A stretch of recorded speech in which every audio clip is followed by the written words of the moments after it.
Antônio Lobo Antunes é uma das vozes mais intensas e complexas da literatura portuguesa contemporânea. Hoje viajaremos por seu mundo interior, universo de memórias, fragmentos e tormentos para compreender um dos seus primeiros e mais marcantes romances, Memória de Elefante.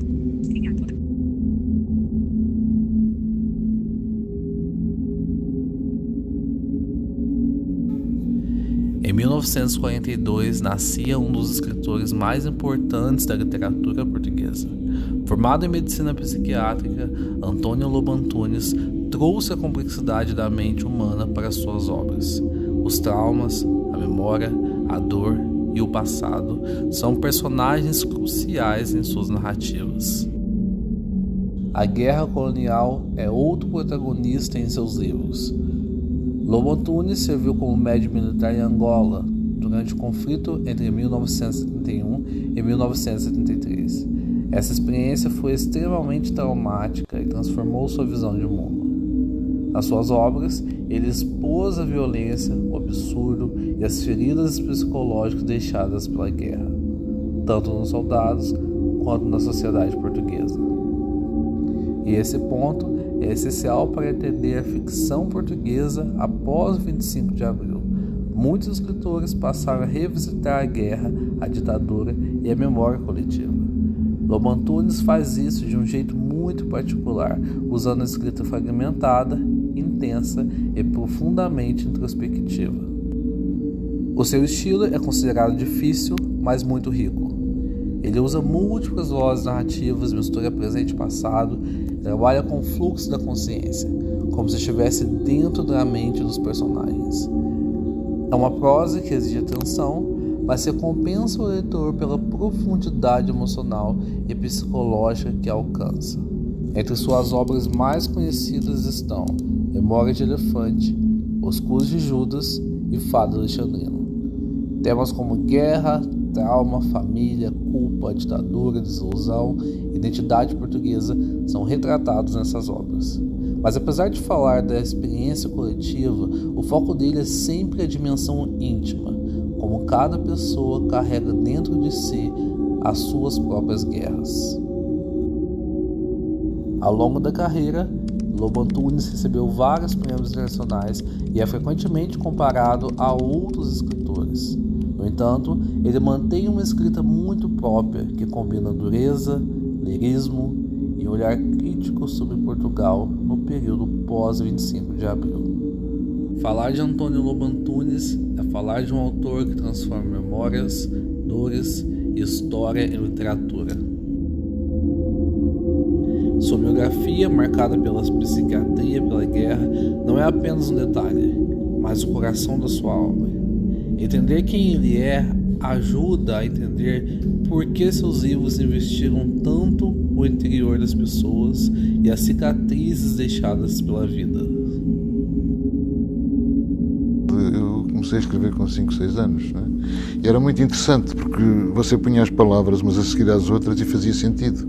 Então era maravilhoso. Começa a ser difícil, aos 14, 15 anos você entende que há uma diferença entre escrever bem e escrever mal. Aí começa a angústia, não é? E depois, pelos 18, você compreende que há uma diferença entre escrever bem e obra-prima, e aí é a aflição total. Porque você quer escrever obras-prima, quer dizer o que nunca ninguém disse. Tem que ser profundamente ambicioso nisso. Eu vou fazer o que até agora ninguém fez. E pode falhar, é evidente. Mas pelo menos não fica com o remorso de não ter tentado. Se você quer mesmo escrever, tem de escrever para ser o melhor. E tem de tentar chegar mais longe. Chegar mais longe no interior da alma humana, no interior da pessoa, no interior da vida. Estar mais perto do coração da vida. O escritor não pode estar no alto pedestal, a gente não pode amar aquilo que não pode tocar. Tem que estar no meio dos homens, entre eles. Porque só no meio dos homens, entre eles, é que vale a pena viver. Não entendo o artista distante, que vive à parte do mundo, etc. Você é um homem comum vivendo entre homens comuns. O seu trabalho é escrever como podia ser pintor de paredes, ou engenheiro, ou médico, ou sapateiro. E é preciso desmitificar o escritor, não é? Enquanto criatura superior, não é É um homem comum, abraços com uma criação que o excede e que ele não controla.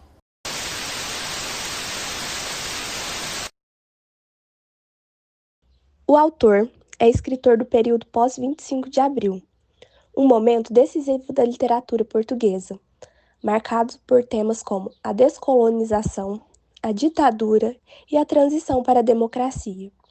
Era um tempo em que o país recuperava a voz. A literatura acompanhava essa busca por identidade e liberdade. Entre os autores desse período, Antônio Lobo Antunes destaca-se pela força singular da sua escrita. A sua obra é densa, poética e visceral. Carrega o peso do vivido, porque nasce das suas próprias memórias, sobretudo da experiência de um divórcio e do distanciamento de suas duas filhas, além da sua estadia como médico durante a Guerra Colonial em Angola, um conflito que acabaria por culminar na Revolução dos Cravos. Nos seus livros, encontramos fragmentação, múltiplas vozes, uma crítica social incisiva e, acima de tudo, um mergulho profundo na subjetividade humana. Lobo Antunes busca representar os sentimentos e angústias de todo ser humano. Ele escreve como quem constantemente revisita o passado, lembranças marcadas pela violência da guerra, pelo trauma, pela dor, pela fragmentação e pela complexidade do retorno a um país em mudança. Sua literatura celebra a liberdade de expressão recém-conquistada e rompe com tudo o que era habitual. Cada frase, cada imagem, cada silêncio carrega a marca de sua personalidade, intensa, inquieta, única. Assim, as menções à guerra colonial surgem não apenas como lembrança histórica, mas como fragmentos de uma memória que nunca deixou de ecoar nas suas palavras. A escrita antuniana é composta pela desconstrução com o romance. Suas narrativas não são lineares, não possuem início, meio e fim. E nelas não há personagens tidos como heróis. Seus personagens são pessoas reais, fracassadas e que de alguma forma falharam e vivem situações reais. O título da obra Memória de Elefante, de Antônio Lobo Antunes, anuncia a principal marca de suas obras, a revisitação do passado. O elefante, conhecido por sua memória excepcional, faz uma analogia à angústia vivida pelo personagem no decorrer da narrativa, ao se lembrar perfeitamente e de maneira vívida de momentos que o atormentam. Logo no primeiro capítulo, é possível observar essa marca que se repete em todos os seguintes, como no trecho da página 19, abre aspas, a recordação das filhas lhe tornava a memória na insistência de um estribilho, de que se não lograva desembaraçar, agarrado a ele como um adesivo ao dedo, fecha aspas.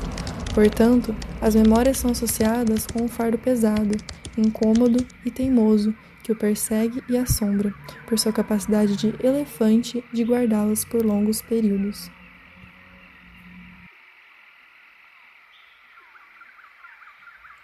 Com o intuito de compreendermos melhor o romance Memória de Elefante, é importante ressaltar o que estava acontecendo quando Antônio Lobo Antunes escreveu a obra. A Guerra Colonial foi um dos episódios mais traumáticos da história de Portugal. Entre 1961 e 1974, mais de 1 milhão de soldados foram enviados para diversos países do continente africano, como Angola, Moçambique e Guiné-Bissau, para trabalharem na guerra. Foi um período tão marcante que praticamente não houve famílias portuguesas que não tenham sido afetadas, tanto de maneira direta ou indireta, pela violência e pela perca dos seus maridos que tinham que lutar a guerra, incluindo o próprio Lobo Antunes, que foi escalado para trabalhar como médico. Quando lemos Memórias de Elefante, essas memórias retomam a guerra a todo momento. O autor deixa claro no livro sentimentos de repulsa e raiva ao sistema salazarista. Para compreendermos esses sentimentos, vamos à leitura do seguinte trecho presente na obra. Abre aspas. Que sabe este Palerma da África? Interrogou-se o psiquiatra, para além dos cínicos e imbecis argumentos obstinados da ação nacional popular e dos discursos de seminário das botas mentais, do Salazar virgem sem útero, mascarada de um homem. Filho de 2 cônegos, explicou-me uma ocasião doente, que sei eu que durante 27 meses morei na angústia do arame farpado. Fecha aspas. A partir desse trecho, comprovamos a repulsa do autor ao sistema salazarista. De acordo com Ribeiro, o regime de Salazar tentava esconder os acontecimentos da guerra colonial para manter-se uma imagem de normalidade na metrópole. E esse silêncio continuou por muito tempo, mesmo depois de 25 de abril, não por imposição, mas pela dificuldade de lidar com uma herança tão dolorosa que permaneceu também ao povo daquela época. Herança essa que também é retratada no romance. Segue o trecho abaixo. Abre aspas. Salazar de um cabrão que nunca mais acabas de morrer. Pensou ele na altura, sentado, à secretaria, defrontando-se com a obstinação do senhor Joaquim. Quantos Joaquins dispostos a seguirem, de olhos vendados, um antigo seminarista trôpego com alma de governanta de abade, contando tostões na despensa. No fundo, meditava o médico contornando o jardim das amoreiras. O Salazar estourou, mas da barriga dele surgiram centenas de Salazarzinhos, igualmente castrados e perversos, dirigindo jornais, organizando comícios, conspirando nos entrefolhos das donas Marias deles, berrando no Brasil o elogio do corporativismo. Fecha aspas. A partir desse trecho, comprovamos que a herança do regime Salazar ainda perdurou por muitos anos. A obra de Antônio Lobo apresenta questões da memória, mas além disso, ela nos mostra os efeitos da guerra e os seus demais conflitos na mente de Antônio Lobo. Memória de Elefante nos revela a situação de ex-combatentes que voltaram traumatizados dos campos de batalha. O livro Memória de Elefante surge em Portugal, pós-revolucionário e pós-guerra colonial. Nesta narrativa, acompanhamos a profunda crise existencial de um protagonista, um psiquiatra que vive em Lisboa. Assim como o autor, ele é um veterano retornado da guerra em Angola. Toda a história se desenrola ao longo de apenas um dia e uma noite, mas é um dia repleto de angústia. O grande motor da crise do narrador é o seu casamento fracassado e a solidão implacável que segue a separação. Memória de Elefante é famoso pelo seu estilo vertiginoso. O romance é escrito em um único parágrafo, denso e ininterrupto, praticamente sem pontuação de diálogo. Essa escolha estrutural nos mergulha diretamente no fluxo de consequência do psiquiatra. É como entrar na sua mente, ouvir seus pensamentos e sentir sua dor sem filtros. A linguagem é densa, crua e repleta de metáforas. É uma escrita que compara a vida a quadros, explorando a memória e o trauma, especialmente as feridas abertas e deixadas pela guerra colonial. O título Memória de Elefante evoca a ideia de que o protagonista retém tudo, cada detalhe do casamento, da experiência de guerra, cada dor. Essa obra é uma meditação poderosa sobre a perda, a solidão e a busca desesperada por sentido em um mundo que parece ter desmoronado. Aquela gaivota sou eu, e quem foge de eu é eu também. E não tenho nem a coragem necessária de voltar atrás e ajudar-me. Página 136. O médico acompanhara-as algumas vezes nesses raids sinistro piedosos. Não se chegue muito a eles por causa das doenças, de que conservava a recordação pungente do cheiro da fome e da miséria, e de um paralítico que rastejava na lama entre as barracas, de mão estendida para as tias que lhe garantiam, de missal em riste, os faustos da eternidade na condição essencial de respeitar escrupulosamente as pratas da nossa família. Página 69. Cada vez mais detestava emocionar-se. Sinal de que envelheço, verificou, dando cumprimento à frase da mãe atirada ao ar da sala com profética solenidade. Com um feitio assim, hás de acabar sozinho como um cão. Página 49. Nem se distinguem as feições nas fotografias ovais desse tempo ardente. E quando nós nascemos, já o Salazar transformara o país num seminário domesticado. Página 56. A mais velha, principalmente, assustava-o. Receava a fragilidade das suas fúrias intempestivas, os seus múltiplos medos, os tensos e atentos olhos verdes no rosto de Cranach. Por estar na guerra em África, nunca sentira mover-se no ventre da mãe. E ele representara para ela, durante meses, um retrato na sala que lhe designavam com o dedo, desprovido de relevo e de espessura de carne.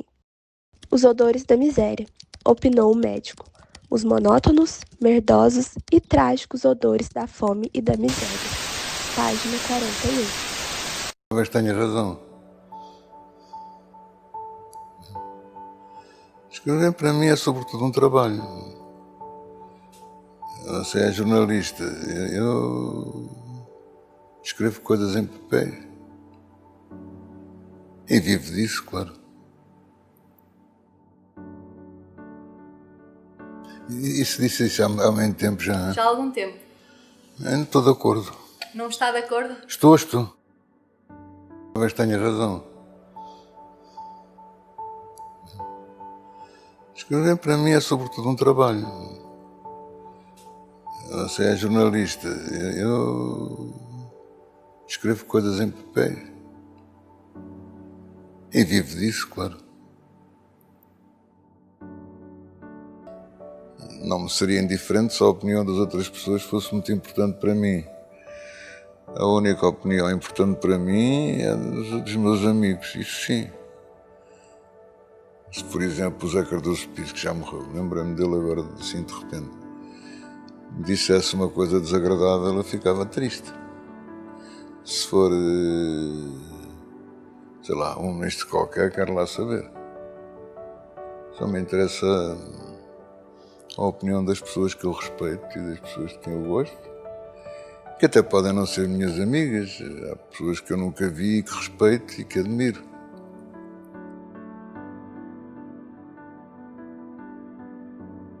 O que é isso? Não me seria indiferente se a opinião das outras pessoas fosse muito importante para mim. A única opinião importante para mim é dos meus amigos, isso sim. Se, por exemplo, o Zé Cardoso Pires, que já morreu, lembrei-me dele agora, assim, de repente, me dissesse uma coisa desagradável, eu ficava triste. Se for, sei lá, um ministro qualquer, quero lá saber. Só me interessa a opinião das pessoas que eu respeito e das pessoas de quem eu gosto, que até podem não ser minhas amigas, há pessoas que eu nunca vi e que respeito e que admiro.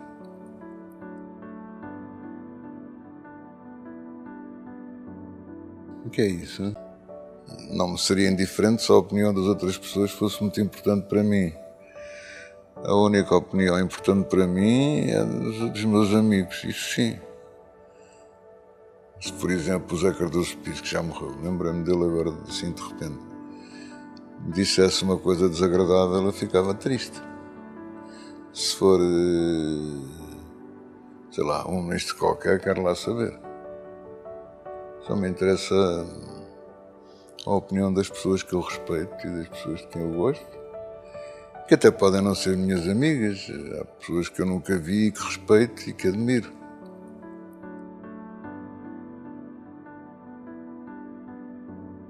O que é isso? Não me seria indiferente se a opinião das outras pessoas fosse muito importante para mim. A única opinião importante para mim é dos meus amigos, isso sim. Se, por exemplo, o Zé Cardoso Pires, que já morreu, lembrei-me dele agora assim de repente, me dissesse uma coisa desagradável, eu ficava triste. Se for, sei lá, um ministro qualquer, quero lá saber. Só me interessa a opinião das pessoas que eu respeito e das pessoas de quem eu gosto, que até podem não ser minhas amigas, há pessoas que eu nunca vi e que respeito e que admiro.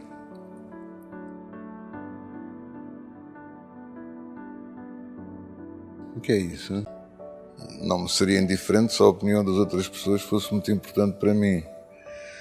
A única opinião importante para mim é dos meus amigos, isso sim. Se, por exemplo, o Zé Cardoso Pires, que já morreu, lembrei-me dele agora assim de repente, me dissesse uma coisa desagradável, eu ficava triste. Se for, sei lá, um ministro qualquer, quero lá saber. Só me interessa a opinião das pessoas que eu respeito e das pessoas de quem eu gosto, que até podem não ser minhas amigas, há pessoas que eu nunca vi e que respeito e que admiro.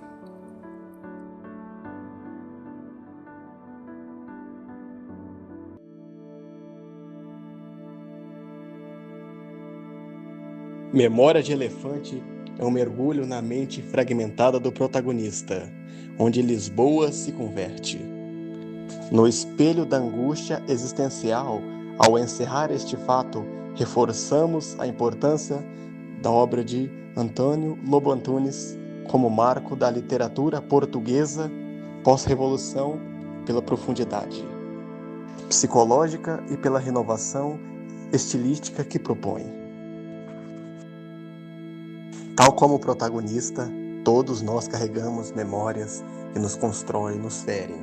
A pergunta que permanece é: o que fazemos com elas?